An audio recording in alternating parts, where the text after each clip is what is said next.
There are waves inside me. Sadness, fear, grief, anger, shame. Each one rises like a tide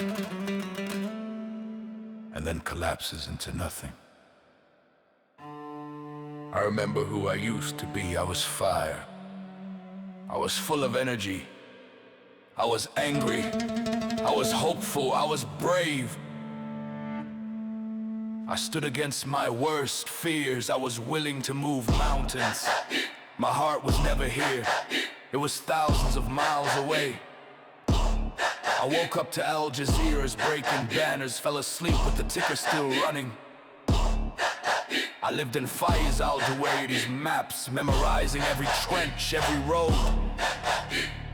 I clung to the mask, a voice of defiance, the one who spoke from the tunnels like scripture. I replayed the cadence of a commander's briefings, words breaking through static like a promise of strength. I forced myself to consume the gruesome images. I needed the pain to keep me devoted, tiny limbs torn from bodies. And I whispered to myself, that could be my child. That could be any child in my arms. Every sip of water choked me with guilt. Every meal tasted like betrayal. How dare I live comfortably while they were buried in rubble? And shame. Shame for where I came from. For the betrayal of my own government. For the silence of leaders who turned their faces away. Their shame became my burden, and I carried it in my chest like a brand of fire. There were 1,000 voices in my head, screams, chants, prayers, debates, doubts, strategies, anger, fear, hope, all collided like waves in a storm. And I carried it all because I thought I had to, because if I stopped, I was betraying them.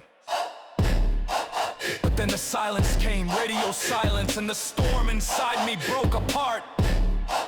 The voices went quiet, the fire burned out, and suddenly I was deaf, blind, empty. I scrolled through the news, but my chest didn't move. No rage, no tears, no trembling, just a hollow stare. The same headlines that once tore me open now slid past me like meaningless words. I lost myself. I left the cause, not my choice. But because there was nothing left inside me, I wandered the ruins of my own chest, searching for the man who prayed with rivers, who clenched his fists at injustice, who whispered Allahumma Qawani until his lungs gave out.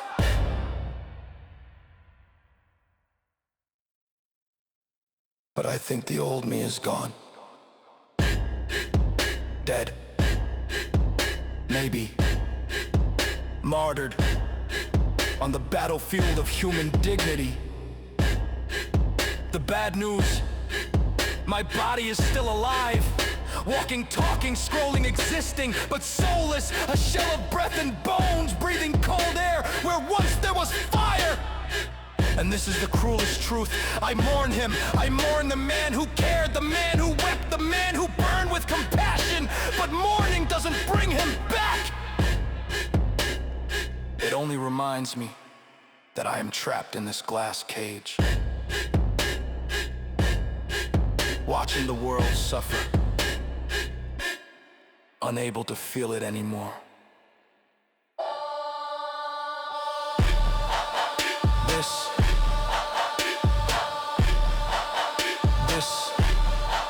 is the coldness.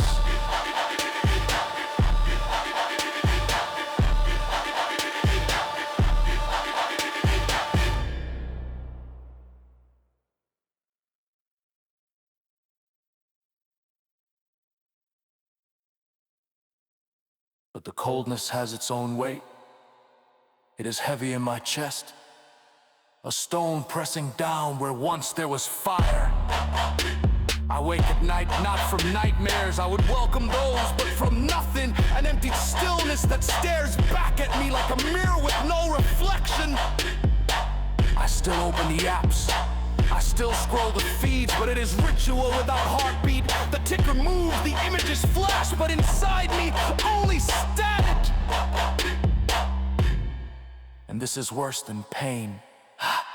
Pain was proof of life. Even grief was a pulse, but this absence, this silence inside my blood, it frightens me more than the bombs ever did. I think about who I was, the father who saw his children's faces in every headline, the man who knelt in sujood until dawn, the one who carried shame and guilt as if it were holy armor. Now I look at my hands and they are still motionless, as if they no longer belong to me. Hands that once trembled with anger, now tremble with nothing at all.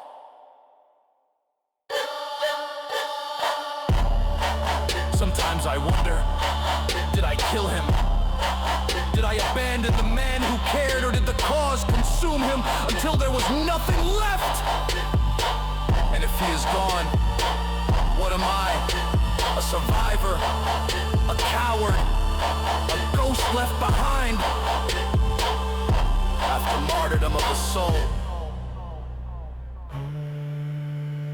This is the part no one warns you about. They speak of sacrifice, of burning bright, of giving until the end, but they do not tell you about what happens after, when you are left breathing, but empty. I live among people who laugh, drink coffee, worry about traffic, but I am behind glass. On one side of me, life carries on as if nothing happened. On the other side, faces scream from rubble. And I am in the middle, untouchable, unreachable, unfeeling. This is not life. Survival without soul.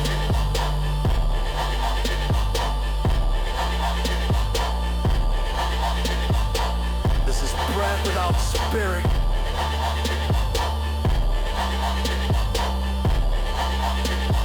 This is the coldness.